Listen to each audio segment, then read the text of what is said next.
محترم سامعین، ہم اور آپ جس مہینے سے گزر رہے ہیں وہ اسلامی سال کا 7واں مہینہ ہے جس کا نام ہے رجب۔ یہ مہینہ شریعت کی نظر میں کیا اہمیت رکھتا ہے، اس مہینہ کے متعلق پیارے نبی حضرت محمد صلی اللہ علیہ وسلم نے کیا تعلیمات دی ہے، اس مہینہ میں کیا کرنا چاہیے اور آج کا مسلمان کیا کر رہا ہے، یہی چند باتیں ہیں جو آج کے خطبہ جمعہ میں آپ کو بتانے کی کوشش کروں گا انشاءاللہ تعالی۔ اللہ سے دعا ہے وہ ہم سب کو حق بولنے، خود اس پر عمل کرنے اور حق کا پیغام دوسروں تک پہنچانے کی توفیق دے، آمین۔ برادران اسلام، آج غالباً ماہ رجب کی 6 یا 7 تاریخ ہے۔ یہ اسلامی سال کا 7واں مہینہ ہے اور حرمت والے مہینوں میں سے ایک ہے، جیسا کہ اللہ نے کہا ان عدت الشہور عند اللہ 12 شہرا فی کتاب اللہ یوم خلق السماوات والارض، سورۃ التوبہ سورہ نمبر 9 آیت نمبر 36۔ بے شک مہینوں کی تعداد اللہ کے نزدیک لوح محفوظ میں 12 ہے۔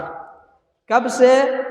یوم خلق السماوات والارض، جب سے اللہ نے آسمانوں اور زمین کو پیدا کیا ہے، یعنی شروع زمانے سے مہینوں کی تعداد اللہ کے نزدیک 12 رہی ہے۔ منہا اربعۃ حرم، جن میں سے 4 حرمت و ادب والے ہیں۔ ذالک الدین القیم، یہی سیدھا دین ہے۔ فلا تظلموا فیہن انفسکم، تو اے لوگو تم ان مہینوں میں گناہ کر کے اپنی جانوں پہ ظلم نہ کرو۔ میرے بھائیو، یہ حرمت والے مہینوں کی اہمیت ہے جو اللہ رب العالمین نے اس آیت کے ذریعے سے ہمیں بتائی ہے۔ رجب کا مہینہ حرمت والا ہے، یہ کیسے پتہ چلا؟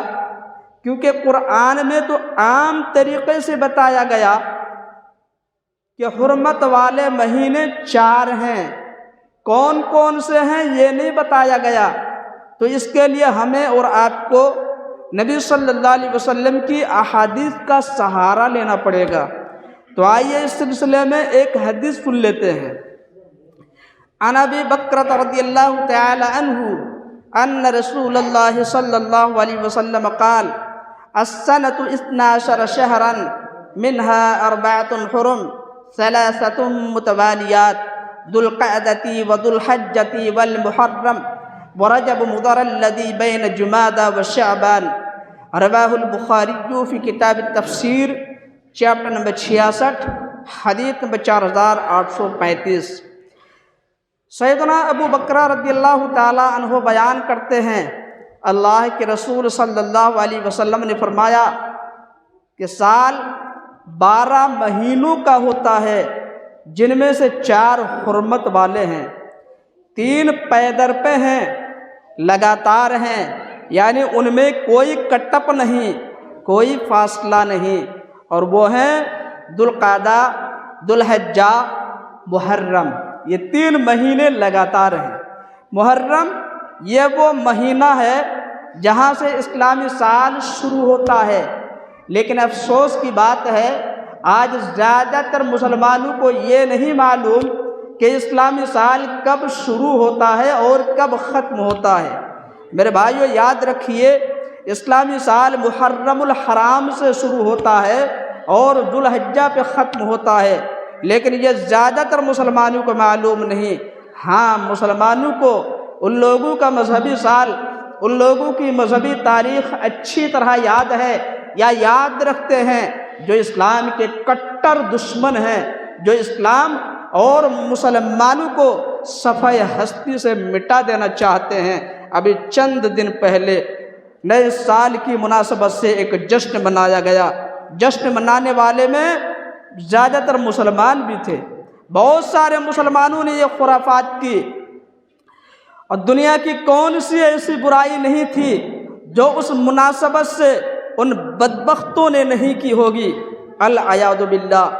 بہرحال آج اسلام کے دشمن خوش ہیں کہ چلو جو کام ہم کر رہے ہیں یہی کام یہ نام نہاد مسلمان کر رہے ہیں، تو ہمیں تو کچھ کرنے کی ضرورت ہی نہیں۔ کہنے والے نے بہت خوب کہا کہ وضع میں تم ہو نصارہ تو تمدن میں ہنود، وضع میں تم ہو نصارہ تو تمدن میں ہنود، یہ مسلمان ہیں جنہیں دیکھ کے شرمائے یہود۔ تو مسلمان ٹوٹل وہی کام کر رہے ہیں جو اسلام کے دشمن اسلام کے خلاف کرتے آ رہے ہیں یا کرنا چاہتے ہیں۔ بہرحال جو جیسا کرے گا ویسا بھرے گا، ویسا بھگتے گا۔ اچھا کرے گا تو اچھا ملے گا، برا کرے گا تو برا ملے گا۔ نبی صلی اللہ علیہ وسلم نے فرمایا 3 مہینے لگاتار ہیں، چوتھا مہینہ رجب مدر ہے جو جمادی الثانیہ اور شعبان کے بیچ میں آتا ہے۔ سوال یہ پیدا ہوتا ہے کہ حرمت والے مہینوں کا مطلب کیا ہے؟ ہم نے کہہ دیا کہ یہ مہینہ حرمت والا ہے، آپ نے کیا سمجھا اس سے؟ تو میرے بھائیو یاد رکھیے، حرمت والے مہینوں کا مطلب ہے اللہ کے نزدیک ان مہینوں کی بڑی عظمت ہے۔ حرمت والے مہینوں کا مقام جاننا ہو، حرمت والے مہینوں کی اہمیت جاننی ہو، تو پیارے نبی حضرت محمد صلی اللہ علیہ وسلم کو نبوت کا تاج پہنائے جانے سے پہلے، پیارے نبی حضرت محمد صلی اللہ علیہ وسلم کو نبی بنائے جانے سے پہلے عربوں کی حالات زندگی پڑھ لیں، عرب کا وہ معاشرہ دیکھ لیں جہاں ہر طرف برائیاں ہی برائیاں تھیں، جہاں ہر طرف جنگ کے نعرے بجتے تھے، جہاں ہر طرف شراب نوشی، زناکاری، بدکاری، بے حیائی، ایک دوسرے کے مال کو لوٹ لینا، ایک دوسرے کی زمین پہ قبضہ کر لینا اور ایک دوسرے کو قتل کر دینا ان کے لیے معمولی بات تھی۔ ذرا سی بات پر تلواریں بے نیام ہو جایا کرتی تھیں جس سے جنگ چھڑ جایا کرتی تھی اور وہ جنگ کئی برسوں تک جاری رہا کرتی تھی۔ لیکن جیسے ہی کسی حرمت والے مہینے کی آمد ہوتی، کوئی حرمت والا مہینہ شروع ہوتا، تو وہ سارے جنگجو اپنے اپنے ہتھیار ڈال دیا کرتے تھے اور ظلم و بربریت، چوری ڈاکہ، لوٹ مار، شراب نوشی، زناکاری، بے حیائی اور دیگر برائیوں سے اپنے آپ کو روک لیا کرتے تھے۔ کیوں؟ اس لیے کہ وہ مہینہ ان کے نزدیک بڑی عظمت والا ہے، وہ دل و جان سے اس مہینے کی عظمت کو تسلیم کرتے تھے۔ بہرحال کفار مکہ، مشرکین مکہ حرمت والے مہینوں کا خاص خیال رکھا کرتے تھے جتنا ہم مسلمان نہیں رکھتے ہیں۔ اسی لیے اللہ نے مسلمانوں سے خاص طور پر کہا فَلَا تَسْلِمُوا فِيهِنَّ أَنفُسَكُمْ، کہ اے مسلمانوں تم ان مہینوں میں یعنی رجب، ذوالقعدہ، ذوالحجہ اور محرم میں خاص طور سے گناہوں سے دور رہو، اور باقی مہینے میں جو چاہے وہ کرو۔ یہ مطلب ہے اس کا؟ جی نہیں، بلکہ مطلب یہ ہے کہ تم ان مہینوں میں خاص طور سے گناہوں سے اپنے آپ کو باز رکھو اور نیکیوں کے کام کرتے رہو۔ یہ مطلب ہے اس کا۔ کیا ہم اور آپ اس کا خیال رکھتے ہیں؟ رمضان میں ہم اور آپ تھوڑا بہت اس کا خیال رکھ لیا کرتے ہیں، کیونکہ رمضان ہمارے نزدیک بڑی عظمت والا مہینہ ہے، رمضان ہمارے نزدیک بڑی برکتوں والا مہینہ ہے، کوئی شک نہیں۔ لیکن یاد رکھیے میرے بھائیوں، رمضان حرمت والا مہینہ نہیں ہے۔ حرمت والے مہینے جو 4 ہیں ان میں سے رمضان نہیں ہے۔ جس طرح رمضان میں ہم اور آپ گناہوں سے دور رہنے اور نیکیاں کرنے کی کوشش کرتے ہیں، نیک کام کرنے کی کوشش کرتے ہیں، اس سے بدرجہ اولا ان حرمت والے مہینوں میں یعنی رجب، ذوالقعدہ، ذوالحجہ اور محرم میں ہمیں گناہوں سے دور رہنے اور نیکیوں کے کام کرتے رہنے چاہیے۔ کیوں؟ اس لیے کہ اللہ نے کہا ذالک الدین القیم، یہی سیدھا راستہ ہے، اور اس سیدھے راستے پہ چلتے ہوئے تم گناہوں سے دور رہو اور نیکیوں کے کام کرتے رہو۔ میرے بھائیوں، شریعت میں اس مہینہ کے متعلق بس اتنا ہی ملتا ہے کہ یہ مہینہ حرمت والے مہینوں میں سے ایک ہے۔ اس کے علاوہ کوئی خاص عبادت یا کوئی خاص عمل اس مہینے میں شریعت نے ہمیں کرنے کا حکم نہیں دیا۔ نہ قربانی، نہ روزہ، نہ حج، نہ عمرہ اور نہ طواف، کوئی خاص عمل یا کوئی خاص عبادت اس مہینہ کے ساتھ اٹیچ نہیں ہے۔ نہ اللہ کے رسول صلی اللہ علیہ وسلم نے کبھی بتایا، نہ آپ نے خود کیا، نہ کسی کو کرنے کا حکم دیا ہے، اس کا کوئی بھی ثبوت نہیں ملتا۔ لیکن آج آپ دیکھ لیجئے ہمارے سماج میں لوگوں نے اس مہینے میں نہ جانے کتنی بدعت و خرافات ایجاد کر رکھی ہے، الامان والحفیظ، میں انہیں شمار بھی نہیں کر سکتا۔ آئیے دو چار بدعت آپ کو بتائے دیتا ہوں۔ پہلی بدعت قربانی کرنا۔ زمانِ جاہلیت میں جب رجب کا مہینہ شروع ہوتا تھا تو مشرکین مکہ، کفار مکہ رجب کے مہینے سے بے انتہا عقیدت و محبت رکھا کرتے تھے، اور عقیدت و محبت میں اندھے ہو کر وہ بہت ساری غلطیاں کر جاتے تھے۔ جیسے ہمارے یہاں کے لوگ عقیدت و محبت میں اندھے ہو کر باباؤں کو، پیروں کو، فقیروں کو، ولیوں کو، بزرگوں کو حاجت روا، مشکل کشا، داتا، دستگیر، گنج بخش، اولاد دینے والا، بگڑی بنانے والا اور نہ جانے کیا کیا کہتے ہیں اور سمجھتے ہیں۔ ان پر اللہ سے زیادہ توکل کرتے ہیں اور اللہ سے زیادہ ان کو مانتے ہیں۔ ایسا کس لیے کرتے ہیں؟ عقیدت و محبت میں اندھے ہو کر، وہ عقیدت و محبت میں اندھے ہو چکے ہیں۔ وہ جو کچھ بھی کر رہے ہیں انہیں اچھا لگتا ہے۔ اگر کوئی توحید کا متوالا انہیں سمجھانے کی کوشش کرتا ہے تو وہ سمجھنے کے بجائے، وہ صحیح راستے پہ آنے کے بجائے وہ لڑنے لگتے ہیں، وہ جھگڑنے لگتے ہیں، وہ بدتمیزی پہ اتر آتے ہیں، وہ مرنے مارنے پہ اتر آتے ہیں اور دنیا بھر کی گندی گندی گالیاں دیتے ہیں۔ یہی حال مشرکین مکہ کا تھا۔ جب رجب کا مہینہ شروع ہوتا تو رجب کے مہینے سے انہیں اتنی عقیدت و محبت ہوا کرتی کہ عقیدت و محبت میں اندھے ہو کر وہ بہت ساری غلطیاں کر جاتے تھے۔ ان میں سے ایک غلطی یہ تھی کہ وہ رجب کے مہینے میں عتیرہ نام کے بت پہ ایک بکری چڑھایا کرتے تھے۔ حدیث کے اندر آیا، صحیح بخاری کتاب العقیقہ چیپٹر نمبر 71، حدیث نمبر 5473، صحیح مسلم کتاب الاضاحی چیپٹر نمبر 36، حدیث نمبر 1976۔ راوی حدیث سیدنا ابو ہریرہ رضی اللہ تعالیٰ عنہ بیان کرتے ہیں، اللہ کے رسول صلی اللہ علیہ وسلم نے فرمایا، لا فرع ولا عتیرہ، کہ اسلام میں کوئی فرع نہیں، کوئی عتیرہ نہیں۔ فرع کسے کہتے ہیں اسے سمجھ لیں۔ زمانِ جاہلیت میں مشرکین مکہ کے یہاں جب اونٹنی کا پہلا بچہ پیدا ہوتا تو وہ اس بچہ کو اپنے بتوں کے لیے چھوڑ دیا کرتے تھے۔ جب وہ بچہ بڑا ہوتا تو اس سے کوئی کام نہیں لیتے، کوئی فائدہ نہیں اٹھاتے، بلکہ اس کو اپنے بتوں کے نام پہ ذبح کیا کرتے تھے۔ اسی کو وہ لوگ فرع کہتے تھے۔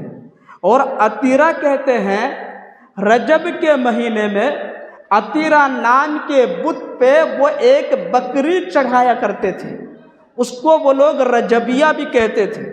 یعنی یہ بکری رجب کے مہینے میں عتیرہ نام کے بت کے لیے قربان کی گئی۔ میرے بھائیوں، رسول اللہ صلی اللہ علیہ وسلم نے فرمایا کہ ان کی اس قربانی کی کوئی حیثیت نہیں، ان کی یہ قربانی ہرگز قبول نہیں ہوگی۔ کیوں؟ اس کی دو وجوہات ہیں۔ پہلی وجہ یہ ہے کہ یہ اونٹ کا بچہ یا یہ بکری غیر اللہ کے لیے ذبح کی جا رہی ہے، غیر اللہ کے لیے قربان کی جا رہی ہے۔ اور دوسری وجہ یہ ہے کہ اللہ نے اس مہینے میں کوئی قربانی کرنے کا حکم نہیں دیا۔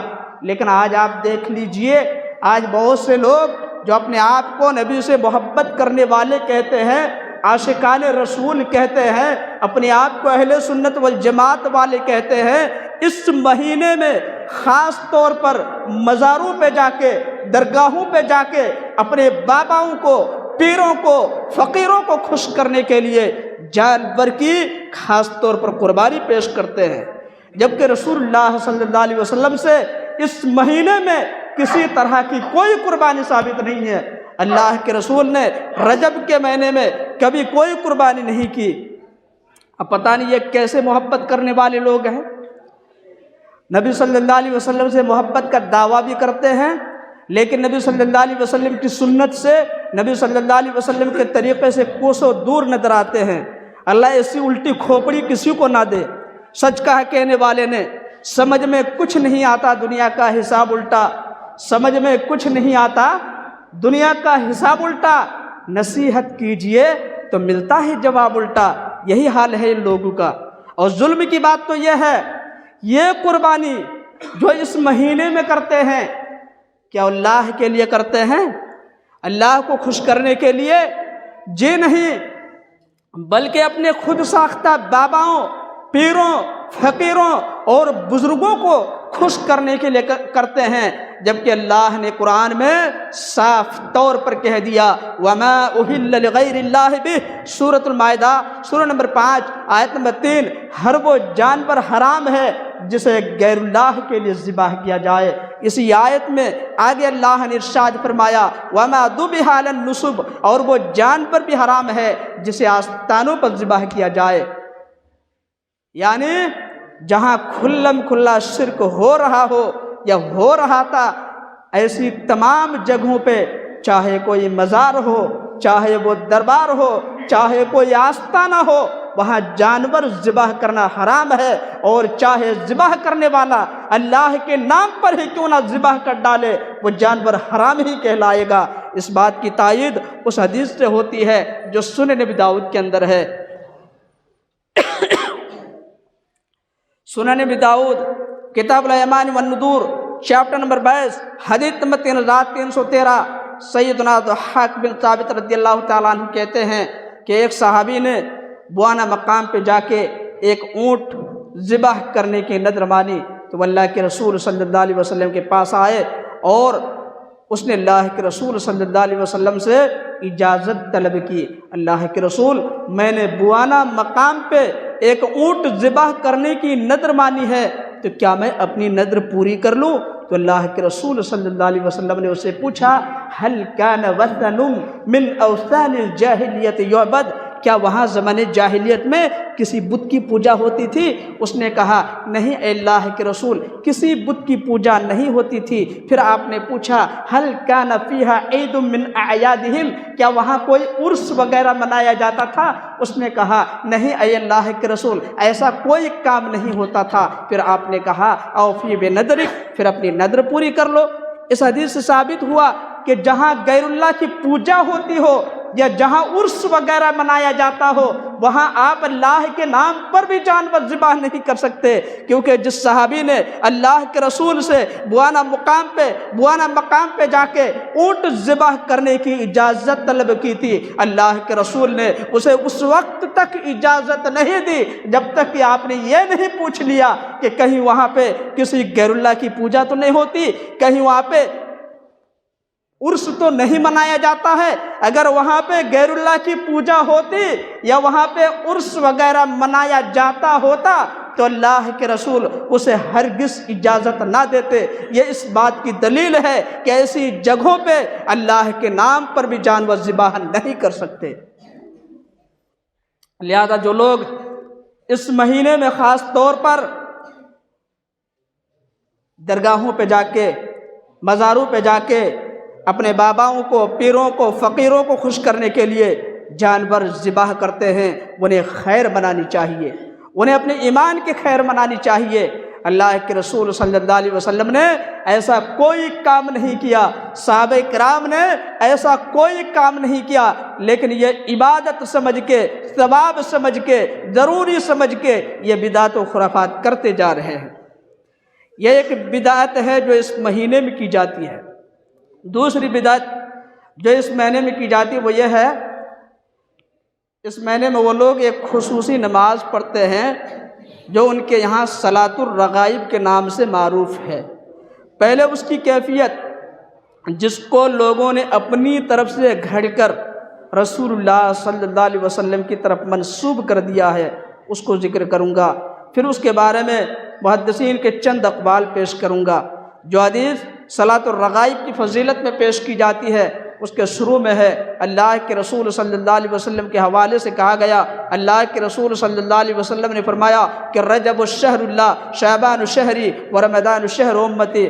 اس حدیث کو علامہ البانی رحمہ اللہ نے اپنی کتاب ضعیف الجامع جلد نمبر 2 صفحہ نمبر 146 اور حدیث نمبر 3403 کے تحت 3402 کے تحت نقل فرمائے ہیں۔ یہ ضعیف الجامع علامہ البانی کی وہ کتاب ہے جس میں صرف ضعیف اور موضوع روایتیں ہیں، کوئی بھی صحیح حدیث نہیں ہے۔ اس کے مقابلے میں ایک کتاب صحیح الجامع بھی ہے جس میں صرف صحیح اور مستند روایتیں ہیں، کوئی ضعیف اور جھوٹی حدیث نہیں ہے۔ لیکن انہوں نے اس حدیث کو، ابھی جو میں نے پڑھی ہے، اس حدیث کو اپنی کتاب ضعیف الجامع میں نقل کیا ہے، جس کا مطلب ہے کہ یہ انتہائی درجے کی ضعیف روایت ہے، یہ حدیث صحیح نہیں ہے۔ اس کا ترجمہ یہ ہے، اللہ کے رسول صلی اللہ علیہ وسلم کے حوالے سے کہا گیا، آپ نے کہا کہ رجب اللہ کا مہینہ ہے، شعبان میرا مہینہ ہے اور رمضان میری امت کا مہینہ ہے۔ اس کے بعد رجب کی کچھ جھوٹی فضیلتیں بیان کی گئیں، پھر یہ حدیث نبی صلی اللہ علیہ وسلم کی طرف منسوب کر دی گئی کہ نبی صلی اللہ علیہ وسلم نے فرمایا جو شخص رجب کے پہلے جمعرات کا روزہ رکھے، میرے بھائیو کل جمعرات گزر چکا ہے، کل کا دن کون سا دن تھا؟ جمعرات کا دن تھا۔ نہ جانے کتنے لوگوں نے اس بدعت پہ عمل کیا ہوگا، العیاذ باللہ، اللہ ایسے لوگوں کو صحیح سمجھ دے، آمین۔ بہرحال نبی صلی اللہ علیہ وسلم کے حوالے سے کہا گیا، آپ نے کہا کہ جو شخص رجب کے پہلے جمعرات کا روزہ رکھے، پھر جمعہ کی رات مغرب اور عشاء کے درمیان 12 رکعات 2 کر کے اس طریقے سے پڑھے کہ ہر رکعت میں سورۃ الفاتحہ کے بعد 3 مرتبہ سورۃ القدر اور 12 مرتبہ سورہ اخلاص کی تلاوت کرے، سجدہ میں جائے تو 70 مرتبہ یہ دعا پڑھے، سجدہ سے سر اٹھائے تو 70 مرتبہ یہ دعا پڑھے۔ کون سی دعا؟ رب اغفر وارحم وتجاوز عما تعلم انک انت العزیز العظیم، یہ والی دعا۔ پھر دوسرا سجدہ بھی ایسا ہی کرے، جب نماز سے فارغ ہو تو مجھ پہ 70 مرتبہ یہ درود پڑھے، اللہم صلی علی محمد النبی الامی وعلی آلہ، یہ والا درود۔ پھر کہتے ہیں اس کے بعد وہ جو کچھ اللہ سے مانگے گا اس کی ہر مراد پوری ہوگی، العیاذ باللہ، استغفر اللہ۔ میرے بھائیو یہ حدیث ہے، آئیے اس حدیث کے بارے میں علماء محدثین نے کیا کہا، ذرا چند اقوال ملاحظہ کیجئے۔ علامہ ابن الجوزی رحمہ اللہ اپنی کتاب الموضوعات جلد نمبر 2 صفحہ نمبر 438 میں اس حدیث کو نقل کرنے کے بعد کہتے ہیں کہ ھذا حدیث موضوع، یہ حدیث جھوٹی، من گھڑت اور باطل ہے، استغفر اللہ۔ اسی طرح علامہ ابن رجب حنبلی رحمہ اللہ جو امام احمد بن حنبل کے ماننے والے تھے، وہ اپنی کتاب لطائف المعارف لمواسم الوظائف کے صفحہ نمبر 123 میں کہتے ہیں کہ صلاۃ الرغائب کے تعلق سے جتنی بھی حدیثیں پیش کی جاتی ہیں وہ سب کے سب جھوٹی، باطل اور من گھڑت ہیں، اور یہ نماز جمہور علماء کے نزدیک بدترین بدعت ہے جو 4 صدی ہجری کے بعد ایجاد کی گئی۔